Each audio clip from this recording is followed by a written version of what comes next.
Vamos passar para o momento de meditar na palavra do Senhor? Gostaria de pedir que os irmãos abrissem as suas Bíblias na carta de Paulo aos Colossenses, capítulo 1.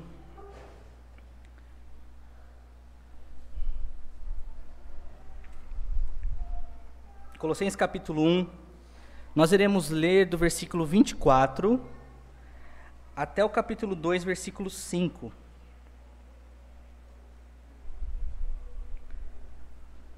Vamos dar sequência à série de exposição que estamos fazendo na carta aos Colossenses. Amém? Posso ler? Versículo 24 vai dizer assim: Agora me regozijo nos meus sofrimentos por vós, e preencho o que resta da aflição de Cristo na minha carne, a favor do seu corpo, que é a igreja, da qual me tornei ministro de acordo com a dispensação da parte de Deus, que me foi confiada a vosso favor, para dar pleno cumprimento à palavra de Deus. O mistério que estiver oculto nos séculos e das gerações, agora todavia se manifestou aos santos, os quais Deus quis dar a conhecer, qual seja a riqueza da glória desse mistério entre os gentios, isto é, Cristo em vós, a esperança da glória, o qual nós anunciamos, advertindo a todo homem e ensinando a todo homem em toda sabedoria, a fim de que apresentemos todo homem perfeito em Cristo. Para isso é que eu também me afadigo, esforçando-me o mais possível segundo a sua eficácia, que opera eficientemente em mim. Gostaria, pois, que soubesseis quão grande luta tenho mantido por vós, pelos laodicenses, e por quantos não me viram face a face, para que o coração deles seja confortado e vinculado juntamente em amor, e eles tenham toda a riqueza da forte convicção do entendimento, para compreenderem plenamente o mistério de Deus, Cristo, em que todos os tesouros de sabedoria e do conhecimento estão ocultos. Assim digo, para que ninguém vos engane com raciocínios falazes, pois embora ausente quanto ao corpo, contudo em espírito estou convosco, alegrando-me e verificando a vossa boa ordem e firmeza da vossa fé em Cristo. Senhor, nós estamos, ó Pai, diante do Teu texto, diante das Tuas palavras, diante das Tuas Escrituras, ó Pai. Senhor, eu peço mais uma vez que o Senhor me use como um canal, como instrumento em Tuas mãos, ó Pai. Eu não sou ninguém, eu não sou nada, Pai. Eu peço que o Senhor fale com a Tua igreja, assim como o Senhor tem falado comigo nesse texto, Pai. Abra os nossos corações para compreendermos o Teu Evangelho. Abra os nossos olhos para ver a glória da beleza de quem o Senhor é, mais uma vez nesta manhã. Em nome de Jesus, amém. Amém, meus irmãos? Bom, vamos lá. Nós estamos fazendo a série de exposições na carta aos Colossenses. O último sermão que foi pregado foi no versículo 24 apenas. Foi o Leno que fez a pregação, né? Ele pregou simplesmente no versículo 24, aonde vai trazer a ideia de Paulo dele se regozijar no sofrimento. Mas vamos recapitular rapidamente aqui, como já faz 2 semanas, o pouco que nós falamos. Nós vimos aqui até o momento Paulo fazendo a sua saudação à igreja de Colossos. Vimos Paulo fazendo uma ação de graças àqueles irmãos santos e fiéis que estavam lá. Vimos Paulo fazendo uma oração por aqueles irmãos que estavam lá, ainda no capítulo 1, no comecinho, aos santos e fiéis pela fé que eles têm, o amor para com todos os santos e a esperança do Evangelho. E daí nós vimos que Paulo, depois de ele saudar, depois de ele agradecer a Deus e depois de ele orar, ele vai falar da suficiência, da supremacia e da beleza da obra e da pessoa de Cristo, né? Que nós vimos ainda no capítulo 1. Ele vai começar falando que Cristo é a imagem do Deus invisível, e daí ele traz muitas características, tanto de Cristo quanto de sua obra, né? É extremamente importante tudo aquilo que nós falamos.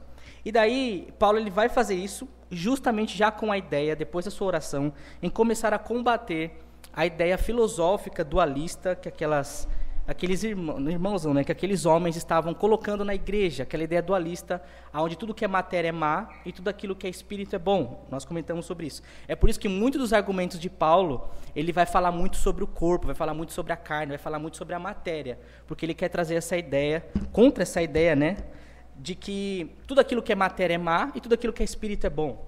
E nós falamos um pouco sobre isso, de que até hoje isso é muito místico, né? As pessoas têm muito ainda essa ideia de que tudo aquilo que é espiritual é mais elevado e que a matéria é má, né?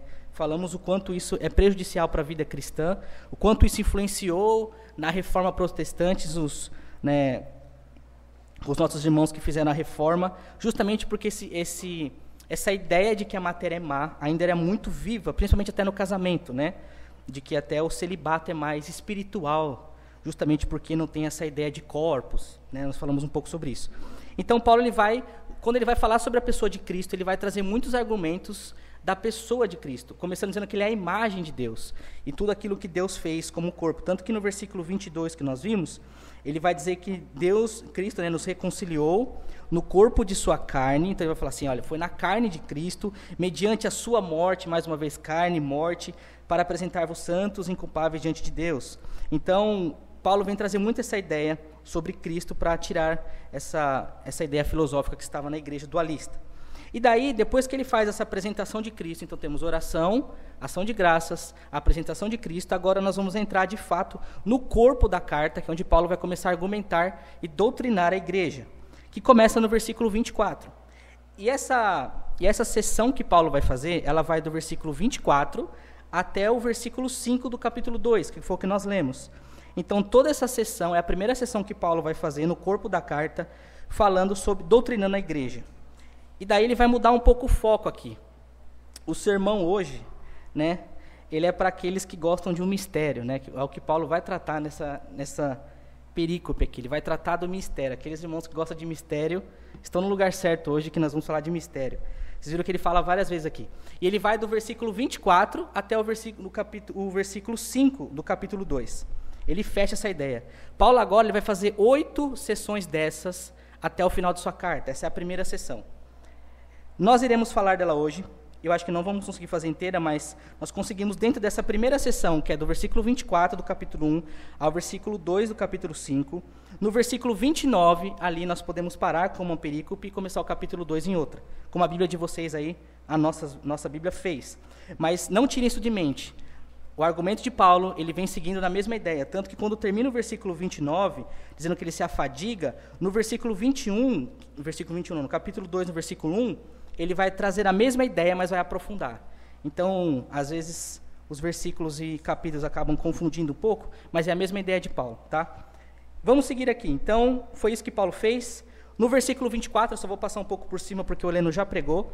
No versículo 24, onde dá o início a essa sessão, Paulo vai começar a falar da alegria que ele tem, no sofrimento que ele tem, pelo corpo que é a igreja, onde ele já disse que o corpo é a igreja e que Cristo é o cabeça dessa igreja. Então ele vai falar dessa alegria em meio ao sofrimento, né? Então é o grande dilema que os cristãos têm. Quando nós estamos tristes, muitas das vezes nós não conseguimos ter um culto alegre ao Senhor. E Paulo vai dizer assim, eu me alegro mesmo em meio ao sofrimento, né? Então foi isso que foi muito falado aqui naquele dia. E ele está fazendo isso em favor da igreja, restando da aflição de Cristo. Vamos lá, versículo 25. Então ele vai explicar o porquê que ele se alegra em meio ao seu sofrimento. Versículo 25. Da qual, ele, Paulo, me tornei ministro de acordo com a dispensação da parte de Deus e que me foi confiada a vosso favor para dar o pleno cumprimento à palavra de Deus. Ele vai explicar aqui esse sacrifício, esse sofrimento alegre que ele tem, e ele vai dizer o porquê. Por que acontece isso com Paulo? Porque ele é um ministro do Senhor, ele é um servo, né? Algumas traduções vão dizer servo, porque ele é um ministro, ele é um servo. E essa palavra que ele coloca aqui, como servo, como ministro, ela tem duas grandes vertentes, na verdade. Uma delas é que ele é um ministro, um fiel ministro do Evangelho, porque ele é uma pessoa autorizada por Deus para ministrar a palavra ao coração daqueles irmãos. Essa primeira ideia que ele traz, dessa palavra que a gente pode aprender sobre ele ser um mestre, por ele ser um servo do Senhor, é porque ele é alguém autorizado por Deus. A igreja estava sofrendo muitas retaliações por meio dos falsos ensinos, ao ponto de o próprio pastor daquela igreja sair de lá e ir procurar Paulo. E Paulo vai dizer, eu sou um fiel ministro do Senhor, um servo do Senhor, e tudo aquilo que eu vou escrever para vocês, que agora aqui é o corpo da carta, é doutrina, e eu preciso que vocês entendam que quem está falando com vocês não é qualquer um. Assim como no versículo 7, ele diz que o Epáfras, que também era o pastor daquela igreja, era um fiel ministro também do Evangelho. Então tem essa ideia de autoridade, que ele é alguém autorizado por Deus para fazer isso. Mas a outra vertente que essa palavra nos traz, no grego, para que a gente possa interpretar o que Paulo está dizendo aqui, é que ele não é só alguém autorizado para falar sobre o Evangelho, mas ele, como servo, é simplesmente um dispenseiro, né? Um mordomo do seu Senhor. Aquele que administra a casa do Senhor, aquele que cuida de toda a casa do seu patrão, mas que nada é dele. Tudo, absolutamente tudo, é do seu Senhor. E por que nós conseguimos entender justamente isso que Paulo está dizendo aqui? Porque ele não fala exatamente disso apenas aqui em Colossenses, ele traz essa mesma ideia na carta aos Efésios. Eu queria que vocês abrissem Efésios capítulo 3, e daí nós já voltamos para Colossenses.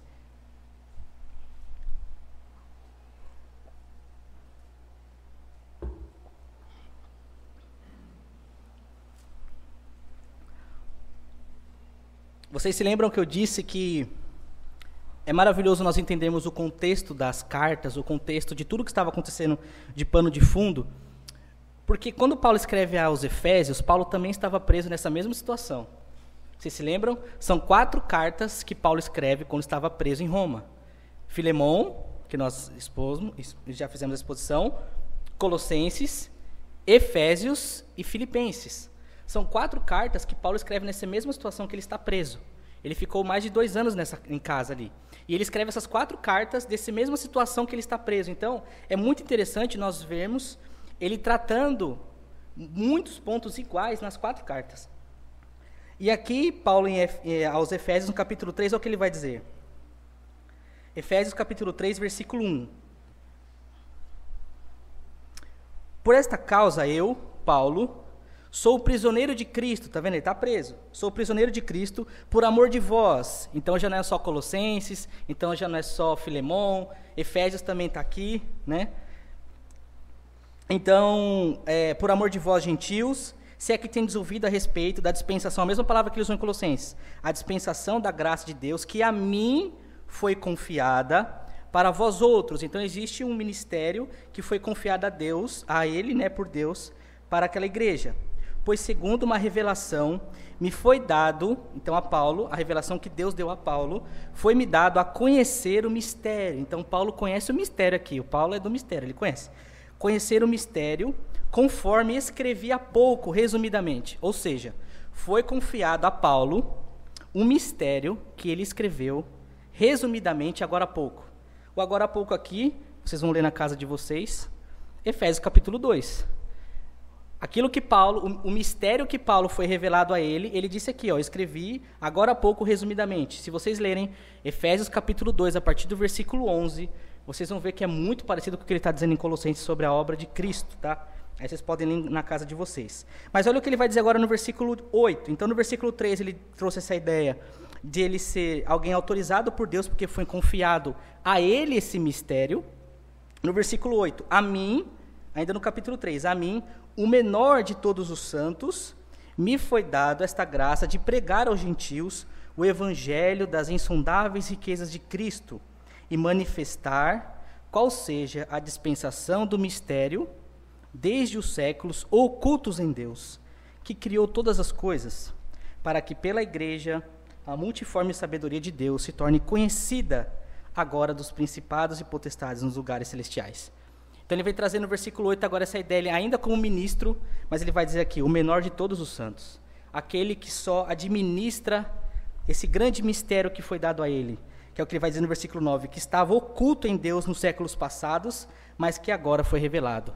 Porque até no versículo de cima, no 3, ele diz que ele já revelou esse ministério, lá no capítulo 2. Vamos voltar para Colossenses? Então essa é a ideia que ele vai trabalhar lá. Ele trouxe a mesma ideia de dispensação da parte de Deus, que Deus confiou a ele o ministério, confiou a ele o mistério. E por que esse mistério? Vocês se lembram que eu comentei?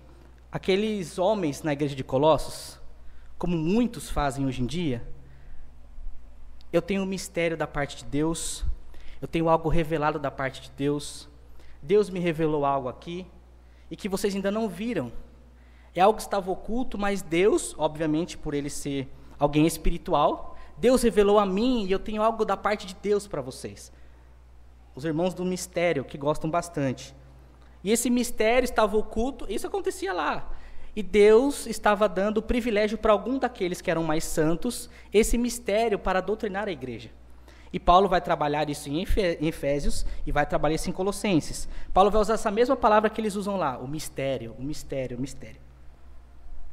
Então vamos lá, versículo 25, para dar o contexto. Eu me tornei ministro, de acordo com a dispensação da parte de Deus, que me foi confiada ao vosso favor, para cumprir a palavra de Deus. Versículo 26, olha lá. O mistério que estiver oculto dos séculos e das gerações, agora, todavia, se manifestou aos santos. É por isso que Paulo se afadiga, é por isso que ele sofre, é por isso que ele chora, é por isso que ele está preso, justamente para fazer conhecido esse mistério que eles tanto estavam atrás. É o que ele começou dizendo: eu estou sofrendo. É um sofrimento muito grande. Ele vai continuar falando do seu sofrimento até o versículo 5 do capítulo 2. Aquilo que estava oculto, é por isso que eu choro, que eu sofro, que eu me afadigo, porque existe esse mistério que me foi confiado a mim a revelar a vocês. Aí no versículo 26, o mistério que estava oculto dos séculos e das gerações passadas. Isso vai totalmente contra esses ensinamentos dos falsos mestres, nesse movimento esotérico que atribuía a poucos privilegiados a capacidade de chegar à gnose, ao conhecimento salvador e místico, que os libertaria do seu presente e levaria as pessoas a Deus. Paulo é muito claro e muito enfático quando ele diz que o mistério que estava oculto, agora, todavia se manifestou aos santos. Todavia se manifestou à igreja. O mistério, versículo 26, o mistério que estava oculto, agora, todavia se manifestou. Não existe mais nada oculto. Não existe mais nada onde a Bíblia precise, ou as pessoas precisem nos revelar aquilo que já não foi revelado. O que a Bíblia sim adverte, que aquele que acrescentar um i, ou um tio do que já está revelado, seja maldito.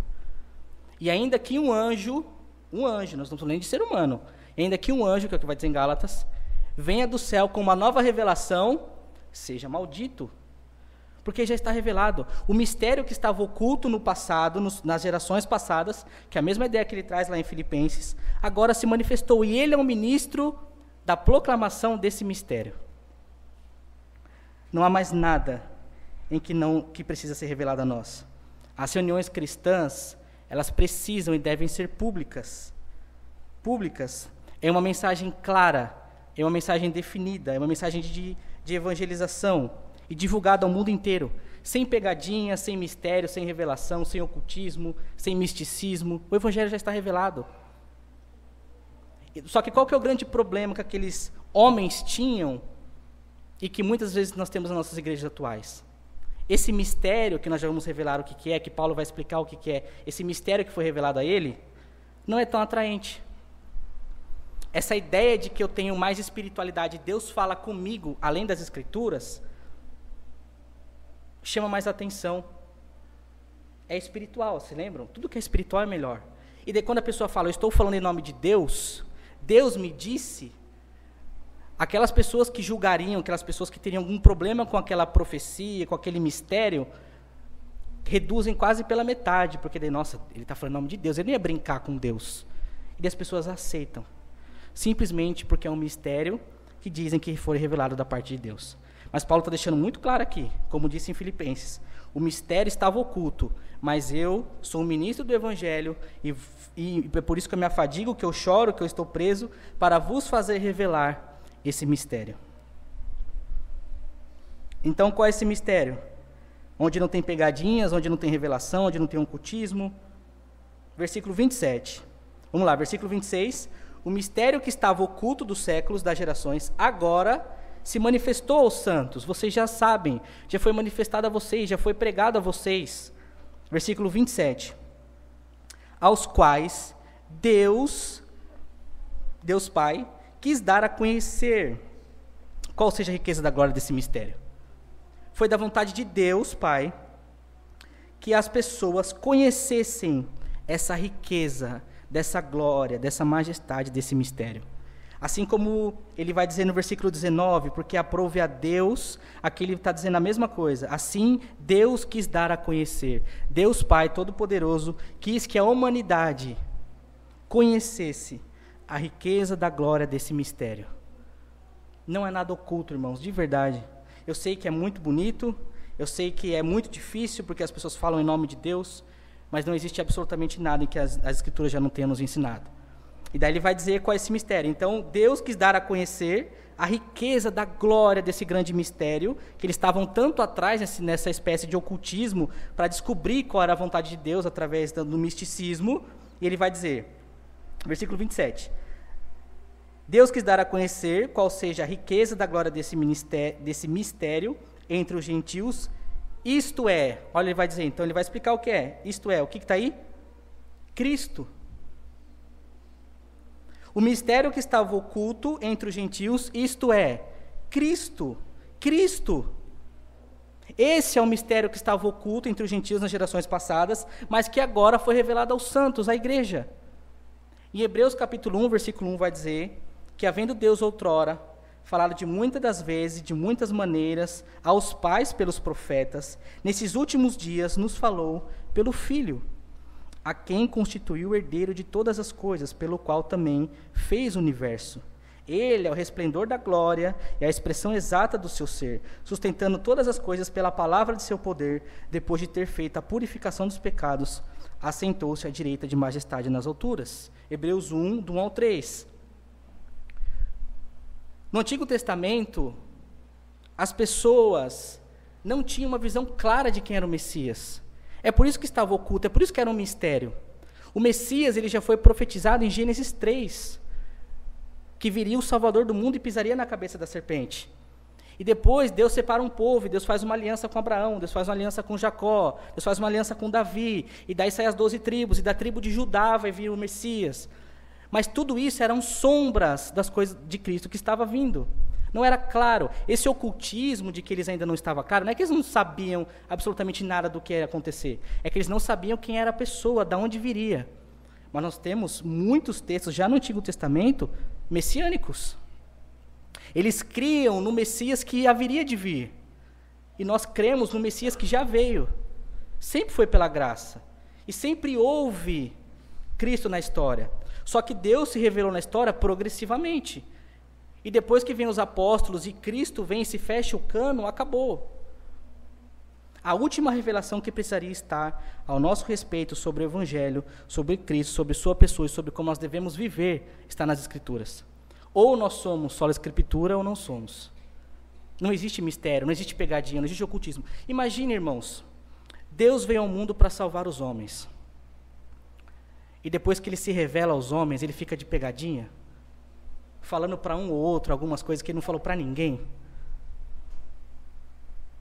que viram doutrinas para uma igreja simplesmente porque a pessoa diz que Deus falou com ela, e daí todo mundo tem que aceitar aquilo porque agora Deus falou só para ela. Vocês acham mesmo que Deus ia lidar assim com a humanidade? A gente precisa crer no solo da Escritura. E Paulo está dizendo, esse mistério estava oculto, estava sendo progressivamente revelado na história. Vocês se lembram como eu falei das velas? Né? Existia um breu, não existia nada, as pessoas não entendiam o que era o Evangelho.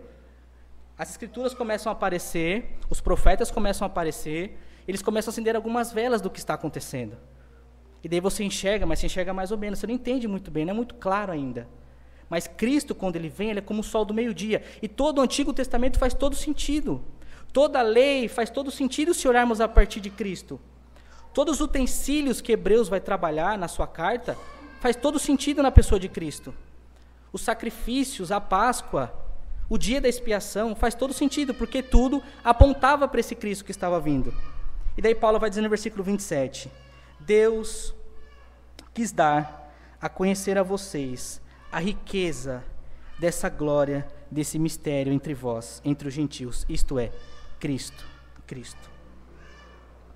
Aqueles irmãos não precisavam de mais nada. Nós não precisamos de mais nada. Cristo precisa ser o suficiente. Não adianta. É como eu disse, o problema é que muitas das vezes Cristo não é o suficiente, não só na mensagem, mas ele não é o suficiente para atrair as pessoas. Vamos falar de Jesus. De Jesus, se você falar de mistério, se você falar de revelação, de profecia, de libertação, de misticismo, de anjo na igreja entregando bênção, com certeza, irmãos, o público vai ser muito diferente. Você vai encher uma igreja e na outra você vai encher muito pouco. Não vai nem encher. Porque falar da pessoa de Cristo se tornou algo simples. E não é. A gente tem uma história toda apontando para uma pessoa. Tudo culminava no Cristo. Tudo, absolutamente tudo culminava nele. E aqui quando Paulo vai dizer que esse mistério entre os gentios, né, que estava oculto e que Deus quis revelar, isto é, Cristo, olha o que ele vai dizer em seguida. Cristo em vós. É Cristo em vocês.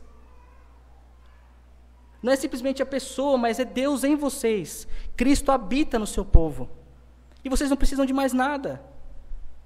Paulo vai começar a trazer esse argumento: eu sofro, eu estou preso, eu me afadigo na pregação do Evangelho, porque eu preciso que vocês entendam esse mistério que vocês buscam, que estava oculto, e que eu já venho pregando, e que Epáfras já pregou, é Cristo em vocês.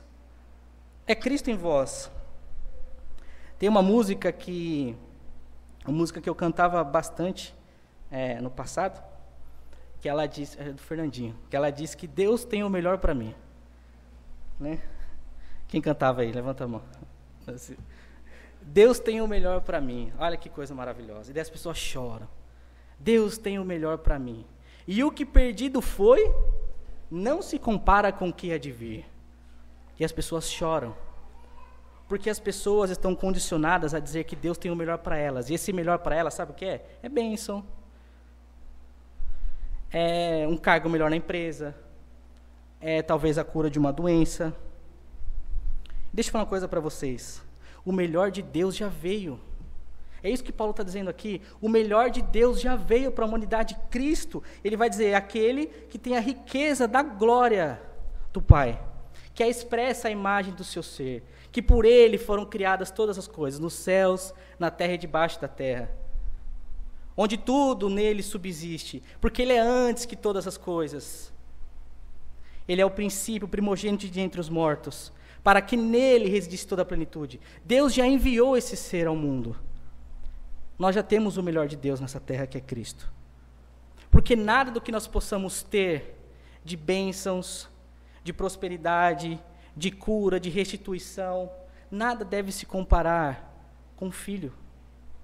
Tudo isso é graça, é misericórdia de Deus. Mas o que Paulo está fazendo aqui, continuando a ideia que ele trouxe da supremacia e da suficiência de Cristo, é dizer, é Cristo em vocês.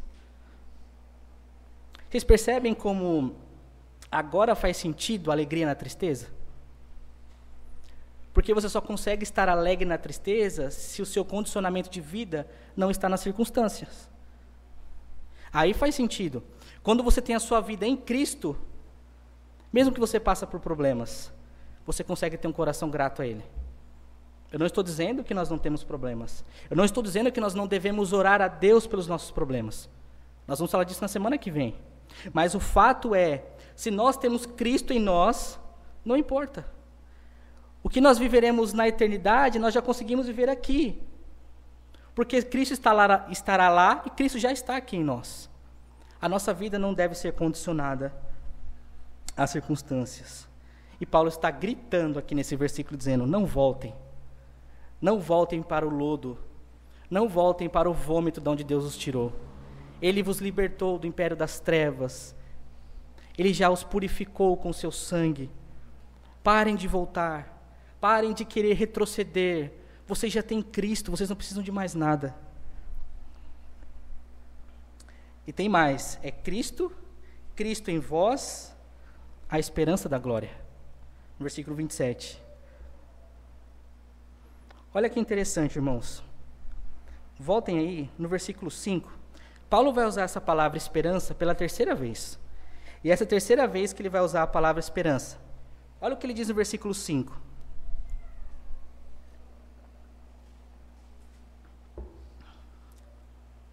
O que está acontecendo no versículo 5? Paulo está agradecendo a Deus, orando, agradecendo a Deus.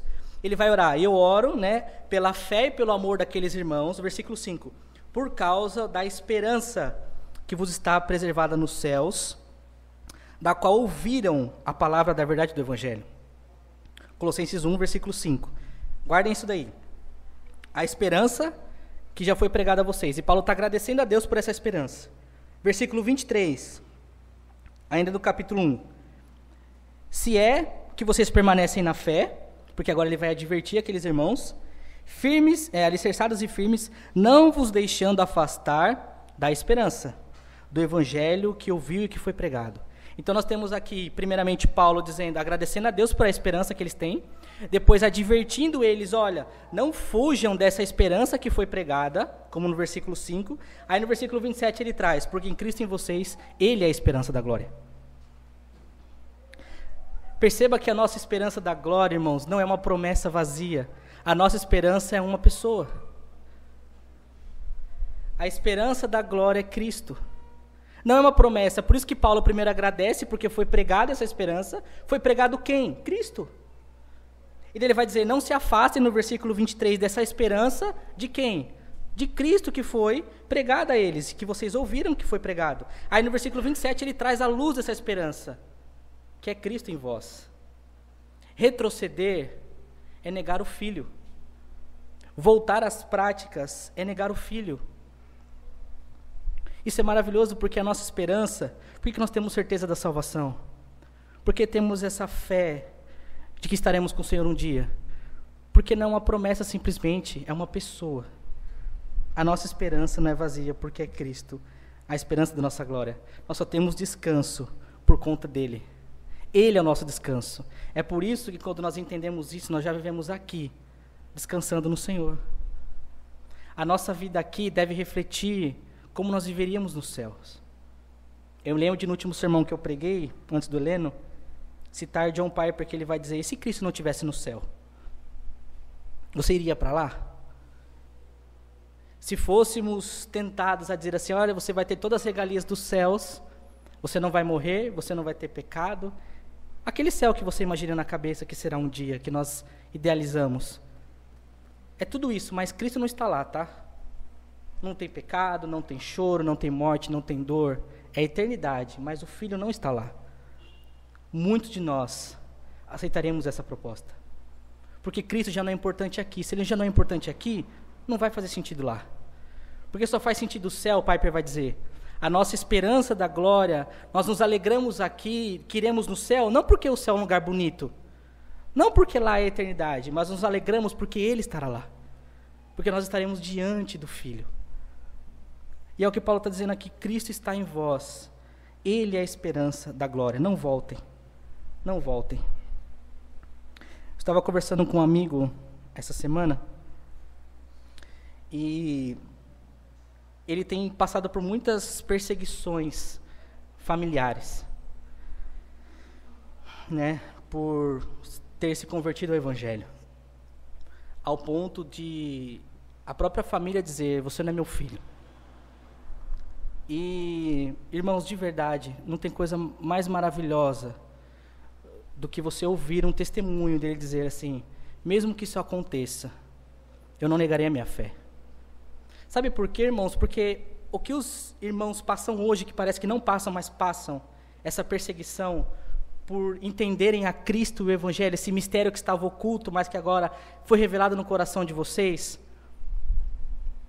O que é mais maravilhoso é que nós temos nas Escrituras irmãos que passavam pela mesma coisa. A carta aos Hebreus é uma tentativa do autor o tempo todo, dizendo, não voltem, não voltem. Era o judaísmo e aqueles que estavam se convertendo ao Evangelho, a Cristo, por meio da pregação do Evangelho, perdiam todas as regalias que tinham. Perdiam o convívio familiar, as mulheres perdiam o chá da tarde, as crianças sofriam nas escolas, as pessoas passavam e menosprezavam, viravam os olhos. Nós temos uma carta o tempo todo. Nós não sabemos quem é o autor dos Hebreus, né? Ele não se intitula, por ser tão próximo daqueles irmãos, eles dizem, não voltem, não voltem.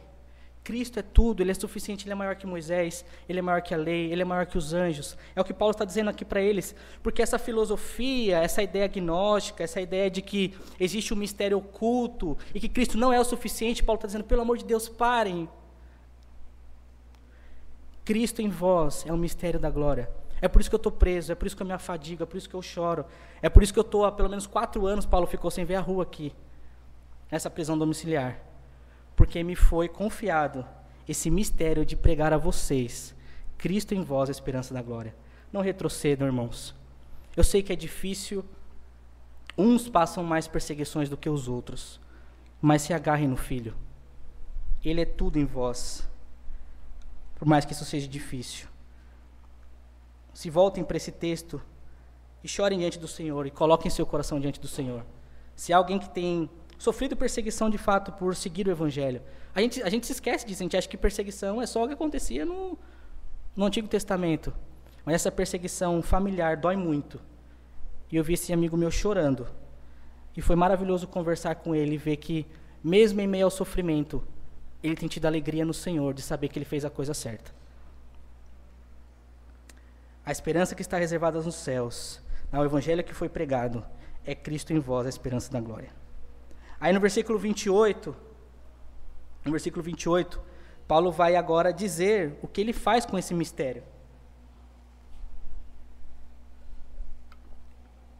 Da qual, então ele revelou um mistério que é Cristo. Versículo 28, o qual nós anunciamos, nós pregamos, e está no nós aqui plural, provavelmente falando de Epáfras, que estava com ele lá, que também era um fiel ministro, do versículo 7 que ele já disse.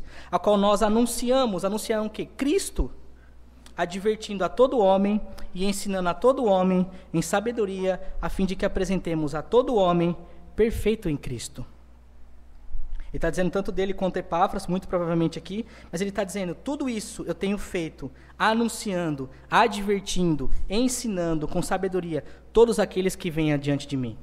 Todos aqueles que se achegavam a Paulo, ele pregava Cristo. Todos aqueles que se aproximavam de Paulo, ele pregava Cristo. E não é só pregar, é advertir aqui. E o advertir é essa ideia de alerta. Quando um pastor está vendo uma ovelha que está prestes a cair num precipício, o que ele faz? Ele grita, ele adverte, ele fala, suma daí, saia daí. É o que Paulo está dizendo aqui. A gente tem advertido os irmãos a permanecerem no que nós já anunciamos, que é Cristo, o mistério que estava oculto. Eles advertem, eles ensinam em toda a sabedoria para apresentá-los perfeitos e completos em Cristo. E daí no versículo 29... ele vai explicar. É por isso que eu também me afadigo, esforçando-me o mais possível, segundo a sua eficácia que opera eficientemente em mim. Paulo, como ele consegue cumprir essa tarefa de apresentar esses homens completos em Deus ou perfeitos em Deus? Literalmente aqui, trabalhando, lutando. É um trabalho de luta, onde ele vai dizer, eu me afadigo, como eu já disse lá no começo, eu me afadigo, eu me esforço o máximo possível para apresentar todos esses homens, advertindo, ensinando, cuidando com sabedoria a semelhança de Cristo. E é interessante que Paulo vai dizer que ele trabalha o máximo, que ele se afadiga o máximo possível para cumprir o seu propósito, o seu ministério, que era anunciar a Cristo, mas ele na parte B do versículo, ele vai dizer que isso só é possível segundo a eficácia do evangelho nele, como mordomo fiel. Aí aqui existe o grande dilema de muitos homens, a soberania de Deus e a responsabilidade humana. A responsabilidade humana, pregue, insta, ensine, fale, adverte, admoeste, apresente Cristo, fale dele, mas você não vai conseguir com suas próprias palavras. O evangelho não se dá pelos seus argumentos. Paulo, ele entende isso, que ele vai dizer, isso só é segundo a sua eficácia, da graça que foi concedida a mim para pregar o evangelho, como o menor de todos os homens, como ele disse lá em Efésios. Ele tinha um único alvo em sua vida, anunciar a Cristo. Nem que para isso ele precisava estar preso, nem que para isso ele precisasse estar sem ver a rua. Esse era o objetivo de Paulo, cumprir o seu ministério. Em 1 Coríntios 15, 1 Coríntios 15, versículo 10, ele vai dizer, mas, pela graça de Deus, sou o que sou, e a sua graça que me foi concedida não se tornou vã. Antes, trabalhei muito mais do que todos eles, todavia não eu, mas a graça de Deus comigo. Essa é a ideia de Paulo. E é interessante aqui, irmãos, eu quero trazer uma fala de Augusto Nicodemos, no seu livro A Supremacia e a Suficiência de Cristo, justamente nesse versículo que Paulo vai dizer que ele se esforça, ensinando, advertindo, admoestrando para apresentar todo homem diante de Deus, santo e irrepreensível. Nicodemos vai dizer assim no seu livro, aqui se encontra uma das melhores descrições bíblicas do ministério pastoral. O texto refere-se ao ministério de Paulo como apóstolo, sem dúvida alguma também aponta para o ministério dos pastores e líderes da igreja. Essa é a tarefa deles, pois com essa finalidade que Deus os chamou, para o instruir, advertir e ensinar. Eles têm, portanto, um alvo que é apresentar cada pessoa perfeita em Cristo no dia do juízo. A ideia presente no texto remete a um cenário escatológico, que como se na hora em que o pastor comparecesse diante de Deus, chamasse todos aqueles que lhe foram confiados e dissesse, Senhor, aqui estão todos aqueles que me confiastes, e podes ver que, pela vida e o crescimento deles, eu me desincumbi fielmente da tarefa que me destes. Esse cenário sugere que pastores serão julgados pela qualidade de suas ovelhas. E esse é um julgamento muito severo, pois as ovelhas muitas das vezes se transformam em bodes, apesar de todo o esforço do seu pastor. Mas o alvo dos líderes, dos pregadores e dos mestres é levar todos aqueles que estão debaixo de sua responsabilidade à perfeição, a viver uma vida santa, reta e digna e crescer no conhecimento de Deus. E Paulo diz que é por esse fim que ele luta. Uma régua alta demais, irmãos. Mas é isso que Deus espera dos homens, é isso que Deus espera dos líderes e dos pastores. E por que Paulo está dizendo isso aqui? Porque não é isso que os falsos mestres fazem. Sabe o que eles fazem? Eles te afastam de Cristo. Eles estão muito mais preocupados com seus bolsos do que com seus corações. Eles não estão preocupados de apresentar cada um de vós irrepreensíveis diante de Deus. É por isso que Paulo, nessas palavras, está dizendo assim: eu estou me afadigando por vocês. Eu estou preso por vós, para pregar esse mistério que vocês estão aí brincando de esoterismo na igreja. Eles não querem o coração de vocês. Eu, como responsável, muito provavelmente, de ter pregado ao Epáfras, ao pastor daquela igreja, e Epáfras, junto com ele lá, é nós que apresentaremos vocês diante do Senhor. Cuidado com esses falsos ensinamentos. As pessoas falam muito do salteador, né? Do inimigo, do devorador, que vem para matar, roubar e destruir, né? E as pessoas atribuem a esse ladrão, a esse devorador, o diabo. É o diabo que vem para matar, roubar e destruir, não é isso? Não, não é. Em João capítulo 10, que é onde Jesus vai dizer isso, o ladrão, o salteador, o mercenário, que vem para roubar, matar e destruir, é o falso mestre. É o falso pastor. É muito claro no texto. Não é o diabo. O diabo, ele aparece em João 10 muito depois. E quando ele aparece muito depois, esse ladrão, salteador, ele foge e larga as ovelhas. Porque uma coisa que ele quer é corrompê-las, é destruir as suas ovelhas. É para o seu bel prazer. E Jesus está orientando isso. Ele é o bom pastor. Mas o que vem para matar, roubar e destruir é o falso ensinador. É o falso mestre. E Paulo vem trazer essa ideia aqui de que eles, sim, como Epáfras, como aquele pastor da igreja, eram aqueles que estavam instruindo aqueles irmãos na fé. Irmãos, eu acho que dá para a gente seguir, para nós terminarmos até o versículo 5, porque não tem muita coisa. Tem muita coisa, mas eu acho que dá para a gente seguir aqui. Vocês aguentem mais um pouquinho? Porque a gente não perde o raciocínio do que Paulo vem dizendo, tá?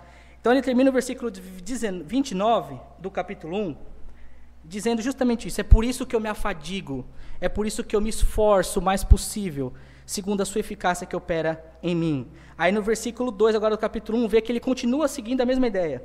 Então eu gostaria que vocês soubessem, com grande luta venho mantendo por vós. Está vendo que ele falou no versículo 29, que ele está se esforçando, e no versículo 1 ele continua, por mais que na Bíblia muda-se o capítulo. Gostaria que soubesseis, com grande luta venho mantendo por vós, e pelos laodicenses, e por quantos não me viram face a face. Então vê que aqui ele coloca uma outra igreja junto. Eu venho sofrendo uma grande luta, não só por vocês, mas pelos laodicenses.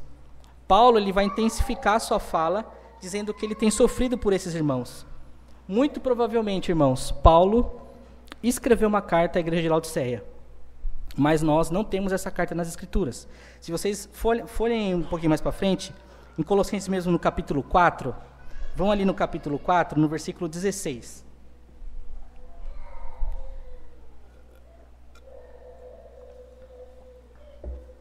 Colossenses 4,16, olha o que Paulo vai dizer. E uma vez lida, já no final da carta, E uma vez lida esta epístola perante vós, providenciai, porque seja também lida na igreja de dos Laodicenses, e a dos de Laodiceia, lede-a igualmente perante vós. Então, muito provavelmente, Paulo escreveu também uma carta à igreja de Laodiceia, mas nós não temos. Porque essa era a ideia de Paulo, que é o que ele vai dizer aqui. Eu tenho sofrido muito por vocês e pelos laodicenses. No vale do rio Lica, onde ficava Colossos, eram 3 grandes cidades: Colossos, Hierápolis e Laodiceia. E um pouco mais à frente, Éfeso, Então nós temos essa carta que Paulo muito provavelmente escreveu a Laodiceia, mas nós não temos. Mas João, nas 7 igrejas, escreveu a igreja de Laodiceia. Uma das 7 cartas lá é a igreja de Laodiceia, que depois vocês podem ler na casa de vocês, que era uma igreja rica, uma igreja que achava que estava abastada e não precisava de mais nada. Aí nós vemos aqui Paulo dizendo, lê essa carta lá, eles precisam de Cristo, assim como vós. Então, como que Paulo aqui, ele vai dizer que ele sofre uma grande luta para os manter firmes no Evangelho, tanto os colossenses como os laodicenses. Sabe como Paulo consegue sofrer essa grande luta? Por meio da oração. A palavra oração, ela não está no versículo 1 aqui. Mas pense comigo, como que Paulo, preso em Roma, poderia sofrer, que é o que ele está dizendo aqui no versículo 1, ó, gostariam que vocês soubessem disso, vocês precisam saber disso, que eu venho sofrendo uma grande luta, que eu mantenho por vós. Então eu faço essa luta, eu tenho essa luta, por vocês e pelos laodicenses. É só por meio da oração. Porque Paulo estava preso, ele não tinha como lutar, ele não tinha como ir, que é o que ele vai dizer aqui, ó, por quantos não me viram face a face. Essa luta que Paulo tem pelos colossenses e pelos laodicenses é em oração. Então nós vemos nessa primeira parte até o versículo 29, Paulo defendendo o seu ministério da palavra, de pregar, de ensinar, de instruir. E agora ele diz, eu quero que vocês saibam que eu oro por vocês, numa grande luta convosco, porque a pregação da palavra e a oração precisam caminhar juntos, não tem como. Não tem como. É o ministério da palavra, a proclamação do evangelho de Cristo e a oração. E Paulo vai dizer que eu quero que vocês saibam disso, para que vocês tenham um coração fortalecido, encorajado, fazendo vocês saber que vocês não estão sozinhos. Eu ainda aqui distante, os amo, estou orando por vós. Aí no versículo 2, ele vai falar os 3 pedidos de sua oração por aqueles irmãos. Primeiro pedido, para que o coração deles sejam confortados e vinculados em amor. Esse é o primeiro pedido de Paulo, que ele tem orado. Segundo pedido, para que eles tenham toda a riqueza e a forte convicção do entendimento, que é aquilo que ele já disse no começo, o entendimento do Evangelho. E o terceiro pedido, para que eles compreendam plenamente o mistério de Deus. E olha a vírgula aí.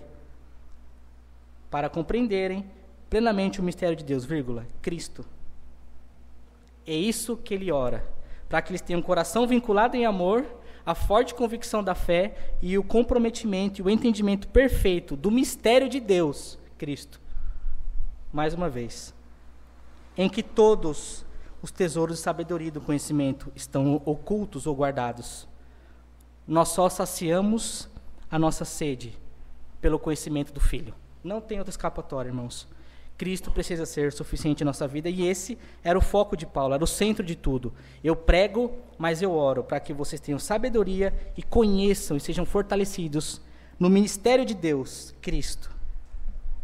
Aí ele vai divertir no versículo 4. E assim eu digo, que ninguém vos engane com raciocínios falazes. Olha que coisa maravilhosa. Ele apresenta Cristo, ele apresenta a doutrina e fala assim, e agora eu digo para vocês, assim como eu quero que vocês saibam que eu oro, não se enganem com raciocínios falazes, com as filosofias. E é interessante aqui, irmãos, que por mais de que alguns naquela igreja de Colossos estavam sendo levados por esses raciocínios falazes, por essas heresias, ainda tinha irmãos lá firmes e fiéis no Evangelho, que é por aqueles a quem ele escreve, aos santos e fiéis. E aqui ele está dizendo, eu digo para que ninguém vos engane com raciocínios falazes. Perceba que essa frase de Paulo, ele está dizendo para aquele que ainda não caiu. Eu estou advertindo vocês para que vocês não caiam. Alguns já retornaram, alguns já abandonaram Cristo, alguns já retrocederam. Mas eu digo, ninguém engane vocês, porque existia um grupo de pessoas ali que ainda não tinham cedido. Sabe o que nós aprendemos com isso? Que mesmo Paulo sabendo do perigo iminente que tinha aqueles irmãos, e sabendo que tinha irmãos fiéis naquela igreja, e mesmo assim ele se preocupa em adverti-los. Sabe o que Paulo poderia fazer? Epáfras, tem uns crentes fiéis lá? Tem. Tem os falsos mestres, Tem alguns que não têm a fé muito firme no Senhor, que têm dado ouvido e têm feito as práticas místicas, legalistas, que nós já comentamos, que Paulo vai entrar, a partir do capítulo 2, ele vai começar a nomear os legalismos e os misticismos. Mas tem os santos e fiéis lá que permanecem. Paulo vai dizer, então amém, vamos orar por eles para que eles se mantenham. Paulo não faz isso. Paulo está escrevendo para os santos e fiéis que estavam firmes. Não deixe ninguém enganar vocês. Aos santos e fiéis que se encontram na igreja de Colossos, graça e paz. Quando ele faz ação de graças, aqueles que têm fé e o amor e a esperança para com todos os santos. Paulo está escrevendo para os que estão firmes. E nós aprendemos com isso, irmãos, que por mais que nós possamos estar firmes na fé, nós precisamos estar o tempo todo vigilante, cuidando para que não caia. O perigo era iminente na frente deles, e isso não impediu Paulo de falar assim, cuidado com esses raciocínios falazes, para que ninguém vos engane. E daí depois ele vai especificar justamente aquilo que eles falavam. E o versículo 5, por último, ele vai dizer, pois embora ausente quanto ao corpo, preso, contudo em espírito, orando por eles, estou convosco, alegrando-me e verificando da vossa boa ordem e firmeza da fé em Cristo. Está vendo? Ele sabe daqueles irmãos. Ele diz, eu me alegro porque eu tenho certeza da vossa boa ordem e da vossa firmeza em Cristo. O público de Paulo na carta aos Colossenses era os santos. O público de Paulo na carta aos Colossenses era aqueles que estavam firmes, para continuarem se mantendo firmes no Evangelho. E é isso que eu queria trazer algumas aplicações para os irmãos, para que nós possamos ir embora. É preciso nós estarmos sempre alertas para não cairmos nas tentações. E por que eu digo isso, irmãos? Na época que nós vivemos hoje, na época que nós estamos vivendo hoje, é muito mais fácil a disseminação de um falso evangelho do que nessa época. Hoje, com as mídias sociais, com a internet, com o avanço da tecnologia, está muito mais fácil ter muitas ideias, raciocínios falazes, filosofias, que deturpam o Evangelho. E nós estamos o tempo todo expostos a isso. Meu pedido para vocês é tomem cuidado. Tomem cuidado com as filosofias. Tomem cuidado com o falso Evangelho. Existe uma linha muito tênue aonde você consegue dialogar com aquele que prega contra o Evangelho. Porque muitas das vezes nós pensamos que nós estamos muito firmes na fé, inabalados. E, de repente, consumir muitas coisas que vão totalmente contra a fé que nós cremos, pode balançar eu e pode balançar você. Eu confesso para vocês, irmãos, que eu já deixei de seguir muitos homens que eu gostava muito, mas começou a bagunçar a minha cabeça. Eu entendo que existe um diálogo extremamente saudável no diferente. Eu entendo isso. E deve continuar existindo. E vocês devem continuar consumindo pastores bons, que vão ajudar vocês. Mas cuidado, irmãos. O que Paulo está fazendo aqui é para aqueles que estavam firmes. Cuidado com os raciocínios falazes. Cuidado com os falsos mestres. Porque esse evangelho ele vem diluído. São grandes mentiras com um pouquinho de verdade. E daí se tem esse pouquinho de verdade, a gente acaba aceitando e quando nós vamos ver, não é bem isso. Sabe por que é perigoso? Porque por trás de todo falso evangelho, por trás de todo falso ensinamento, está o diabo. Aquele que é o inimigo das nossas almas. Paulo vai dizer que a nossa luta não é contra a carne nem contra o sangue, mas contra os principados e as potestades. O diabo não brinca em serviço. Por trás de todo falso ensino está o diabo, porque ele é o pai da mentira. Deus não mente. O falso evangelho é o quê? É uma mentira. E quem que é o pai da mentira?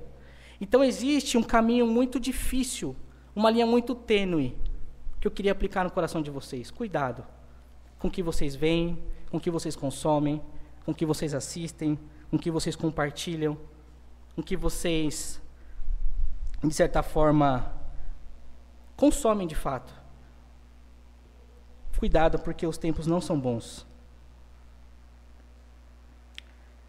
E eu queria finalizar aqui um texto que Paulo vai dizer sobre essa ideia, que é 1 Coríntios 5, do 9 ao 11. E Paulo vai dizer assim, não precisa abrir. Prestem atenção, porque essa ideia é justamente o que Paulo está querendo dizer lá em Colossenses, é até nas Bíblias de estudo, é até um versículo, como que fala? Esqueci o nome. Correlacionado para ir para esse texto aqui. 1 Coríntios 5, do 9 a 11, olha o que Paulo vai dizer. Já esta carta vos escrevi, que não vos associeis com os impuros. Então Paulo está dizendo, não se associe com esses impuros, com esses homens. Não se associe com os impuros. Refiro-me isto, aí ele vai explicar. Vocês querem abrir? Podem abrir. 1 Coríntios 5, versículo 9. Já em carta vos escrevi, que não vos associeis aos impuros.